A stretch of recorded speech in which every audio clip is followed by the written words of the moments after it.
What did I tell you guys, huh? Let me shut this shit off, man. Let me shut this shit off, man. What did I tell you?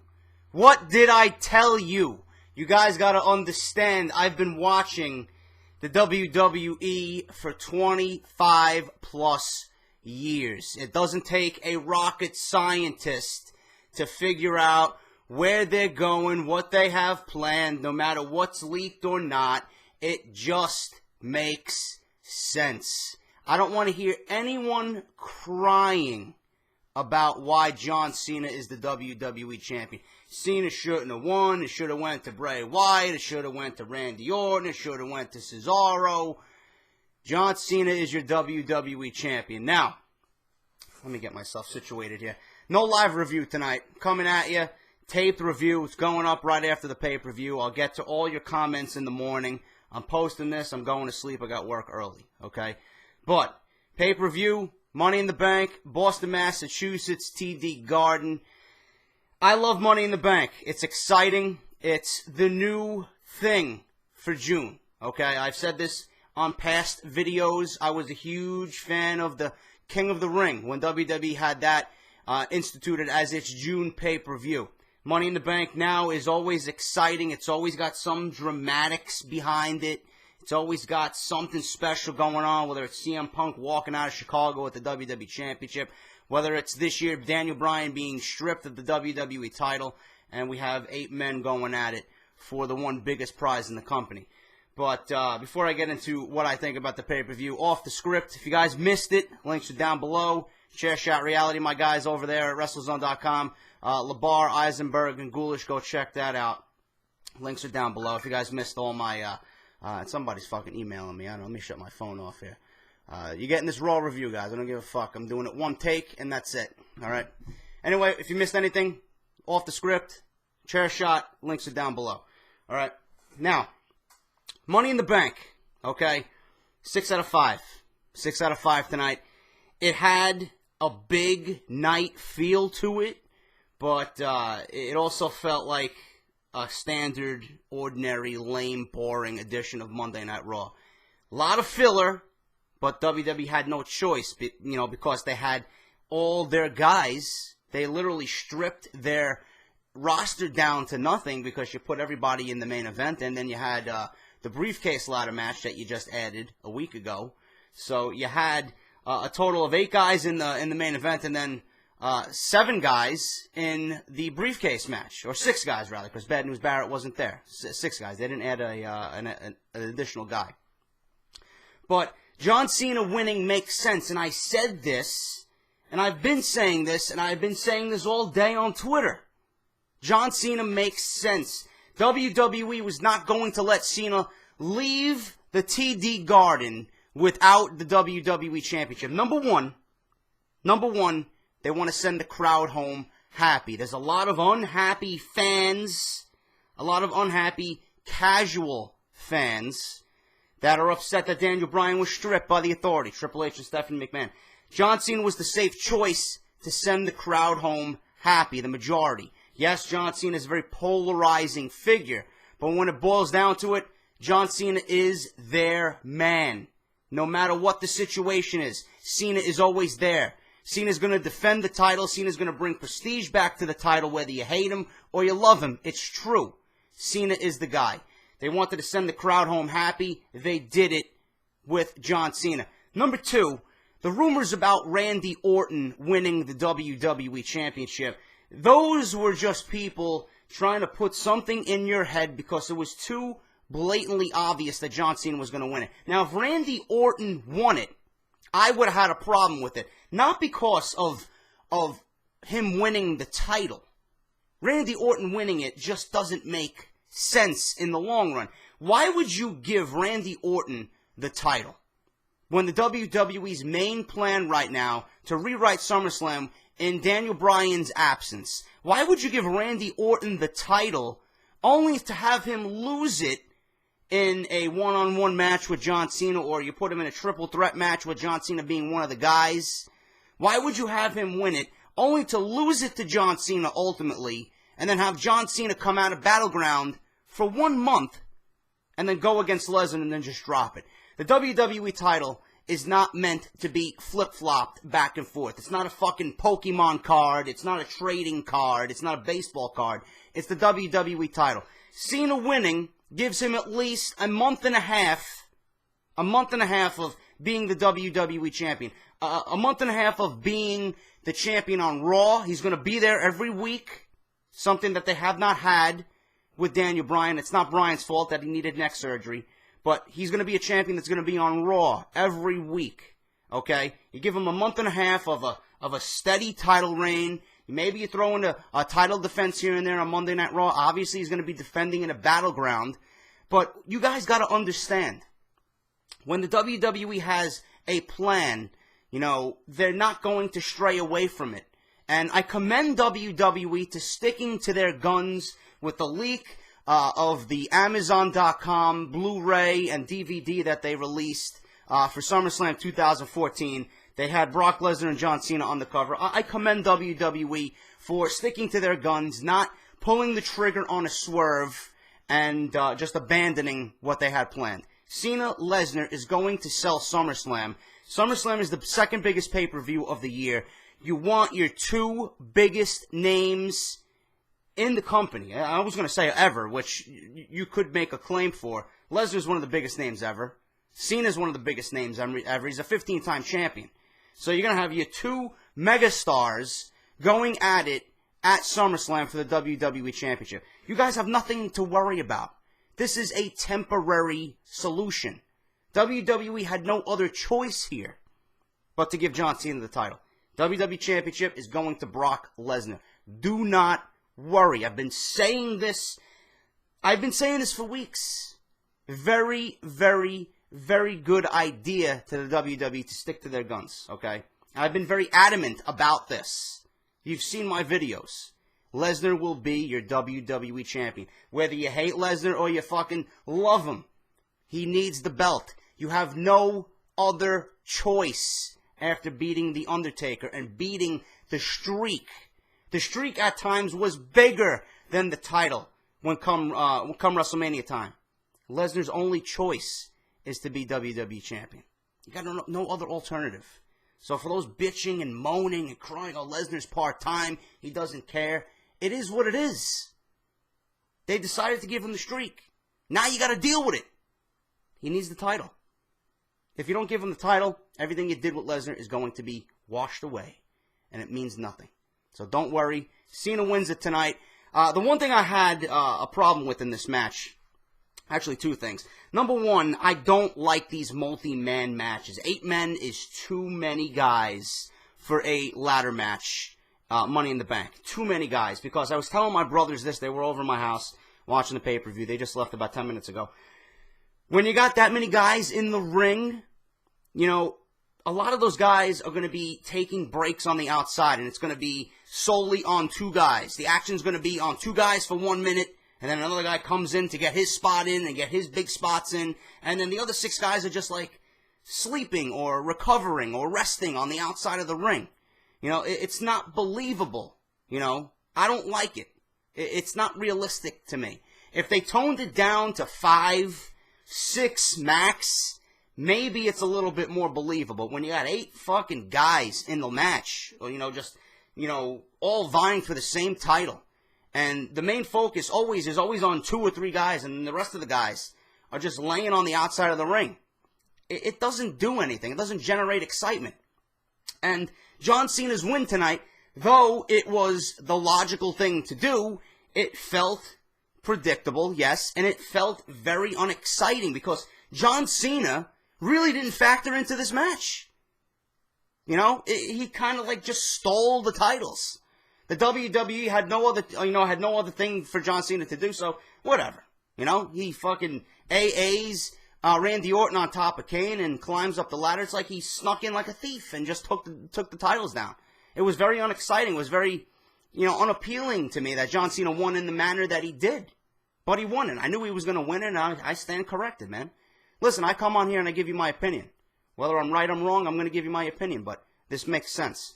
So that was the only thing that I didn't like about it. The other thing I didn't like about it was that the match consisted of a lot of ground and pounders. Like Jim Ross said on his podcast, these kind of matches need a nice little mixture of high flyers and then guys who, keep it on the ground. But this match had all ground and pounders. There was no real high spots. They tried to get fancy, really never went anywhere. There was a few spots with RKOs off the ladders. There was a few spots with Cesaro doing the European uppercuts. But there really wasn't those Money in the Bank signature spots. So that was the other thing I had a problem with during the match. But John Cena ultimately won, and you guys can expect Lesnar to win the WWE Championship at SummerSlam. So don't worry. It's all according to plan.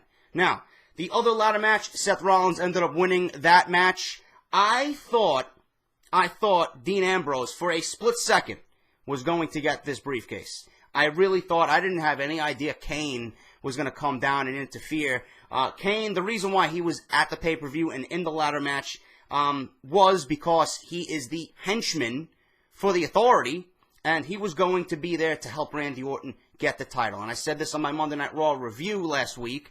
Kane was there simply as Randy Orton's backup. That was pretty much it. Kane was not going to be a factor at all in this match to, have him go out there and win the title. He was always going to be there to help Randy Orton win the title. And he actually helped the other man who's working for Evolution and the Authority. He's not really in Evolution.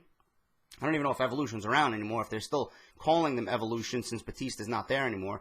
But he is working with the Authority, Seth Rollins, and Kane came down and ensured Seth Rollins was going to win the briefcase, and that's exactly what he did. I don't like it, but it's a heel tactic. It got the heel over. You want Seth Rollins in a major role leading into the rest of this year. You got to do it. You got to build heat somehow. You got to get him hated, and the WWE did a good job. I don't like Kane in these roles. I don't like him in these important roles, but it got the job done.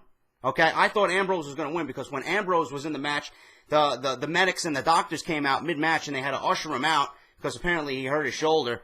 And I even tweeted, I knew Seth Rollins was going to have another bout with Dean Ambrose in that match. Ambrose was going to come out and not go out that way. He ended up coming back out. At that point, I thought Ambrose was going to win it. It was going crazy. Crowd was going crazy. Crowd was super into it. Took a few steel chair shots to the back of Rollins. I thought he was going to come up and climb that ladder and actually win the match. And I'm like, oh shit, I'm wrong here. But Kane came down, interfered, ensured Rollins was going to win. He was his insurance for that match. Rollins pulls down the briefcase. He is your new Money in the Bank briefcase holder, 2014 Mr. Money in the Bank. Now, Dolph Ziggler really wasn't he was always a dark horse. He had some cool spots. Crowd was really into him. Crowd wants to get behind Ziggler. They hear it. WWE's got to hear it. Ziggler wants it. The crowds want it for Ziggler. It's just the WWE just doesn't want to push the kid. They don't care for it. And I knew he wasn't going to, have a chance in this match. He was always going to be the dark horse. But if he ended up winning, everyone would have marked out. So the other guys in this match really didn't stand a chance. Swagger, Kofi, and RVD. RVD still can hang in a ladder match. You got to give him props. He can still hang with the Extreme going on around him. He can still hang in a ladder match. So I do give RVD props. He had some cool spots. There was a spot with Seth Rollins and Dean Ambrose superplex off a huge fucking ladder. And Dean Ambrose superplexed him and then flipped over as soon as he hit the mat. Beautiful spot. The match was more intense and more high-flying than the main event. Those are the kind of ladder matches I want. Those are the kind of guys you need in ladder matches. But hopefully next year we don't have to strip anybody of the title, and we can go back to having one Money in the Bank ladder match for just the briefcase, and then getting back to just defending the title one-on-one at Money in the Bank. But this year was a little bit different with Daniel Bryan. All in all, the briefcase ladder match was better than the WWE Championship match, simply because of the way it was executed and the way it was booked and planned. Like I said, the main event match had more ground and pound guys, the guys that like to, don't do high-flying maneuvers. The briefcase match actually had a lot more of that. That's my kind of match. That's what I look forward to. And Seth Rollins, like I said, is your Mr. Money in the Bank. So that was the better of the two. Great match. And Seth Rollins is going to be your biggest heel leading into 2015. I did have a sneaky suspicion. I did have this little feeling earlier in the day that Wade Barrett was still going to come out and compete. And if he actually did come out and compete, I was going to go with Wade Barrett. If he didn't get hurt by Jack Swagger on SmackDown, I still would have had Wade Barrett win this thing. But Wade Barrett was nowhere to be seen. We don't know the severity of his shoulder injury, but Seth Rollins ended up, reaping the benefits there, and he's Mr. Money in the Bank. But the rest of the show, a lot of filler, like I said. You had some Monday Night Raw moments that should have remained on Monday Night Raw, like you had Adam Rose and Paul Revere, which was Damian Sandow. Adam Rose got the win there. That's real. I mean, I like Adam Rose's character. I think they should, add a little serious tone to him instead of being, kind of cheesy and funny and, goofy. Add a serious tone to him and take him to that next level. But Adam Rose defeated Damian Sandow dressed as Paul Revere. No way that should have been on the pay-per-view. I know you had to fill time, but you could have took that match away and added more to the main event, or the briefcase ladder match. But it is what it is. WWE decided to put that on the show. You had Paige defeat Naomi for the Divas Championship. Cameron actually laughed when Naomi was pinned. Paige ended up retaining her title like I knew she would, because the money match, I'm assuming AJ Lee's going to be back for SummerSlam. You're going to have AJ come back and go back, in the hunt for her Divas Championship, because that's your money match for SummerSlam. If you want SummerSlam to be your legit second biggest pay-per-view of the year, you got to book it accordingly. You got to have all hands on deck, and Paige versus AJ Lee needs to happen at SummerSlam. The Usos versus the Wyatts, unbelievable opening match. Great tag team. Shows you why I'm a fan of tag team wrestling. I thought the Wyatts were going to win here. There was a few instances where I thought the Wyatts were going to win. Luke Harper actually did a sit-down powerbomb where I thought it was over. The Usos actually kicked out of that. I don't know who it was, Jimmy or Jay, but either one of them, whichever one it was, they kicked out of it. And then the match went about 13, 14 minutes. Usos pulled out a victory, and I thought the Wyatts were going to win this match and then have the Usos chase going into SummerSlam, but that's not the case. Now I'm hoping the Ascension is brought up, and we see the rise of the Ascension, and now the Ascension is put into title contention. I think they're more than ready. They've been ready. If you guys are watching them on NXT, they've been ready. And these are the kind of moments the WWE need. There's no other tag teams in the WWE. The Ascension is ready. They're primed for the main roster. You don't want to bring them up and just, put them against Rybaxel or Stardust and Goldust. You don't want to put them against two scrubs that you have absolutely no plans for. Listen, you bring up the Ascension and you have them immediately come out on Raw and target the tag team champions. That's what you do. That's how you're going to build their brand. That's how you're going to build their name. And leading into SummerSlam, you got your tag team championship match right there. People will invest in the Ascension. People will, hate the Ascension because they're going after the fan favorites. They will get over fast enough. They will get over with the WWE Universe if you put them in a prime position to succeed. And the only position you need to put them in is a match with the Usos. Have them come out and just destroy them. Make an impression on your first debut. You only get one debut. You only get one chance to impress on a debut. WWE really needs to handle this carefully, because I have high hopes for the Ascension, and I hope the WWE is going to book them accordingly. And the smart way is to put them in a immediate feud with the Usos leading into SummerSlam. Or you can have a triple threat match. Texas Tornado match with the Wyatts, Ascension, and the Usos at SummerSlam. Whichever way, either way, Usos and Ascension needs to happen leading into SummerSlam. So that was a great match. Crowd was hot. I love Boston, man. Not only for going out for a night out on the town, drinking, partying, just taking in the sights. I was there for New Year's last year. Great city. Before we got leveled with 9 inches of snow before I went back to New York. Unbelievable city. Crowd was fucking hot all night.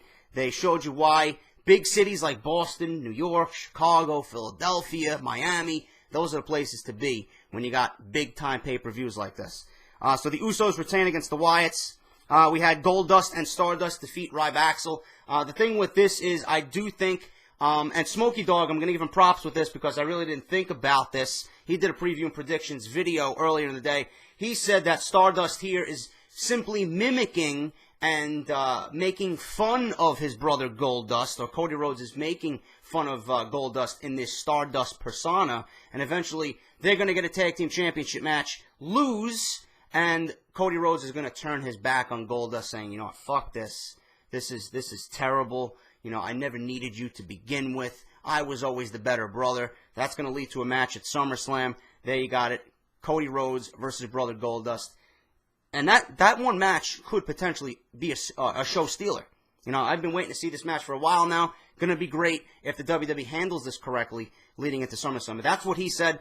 Simply, Cody Rhodes right now with this Stardust persona is simply making fun of his brother Goldust. And eventually he's going to shed the gold. He's going to shed the face paint.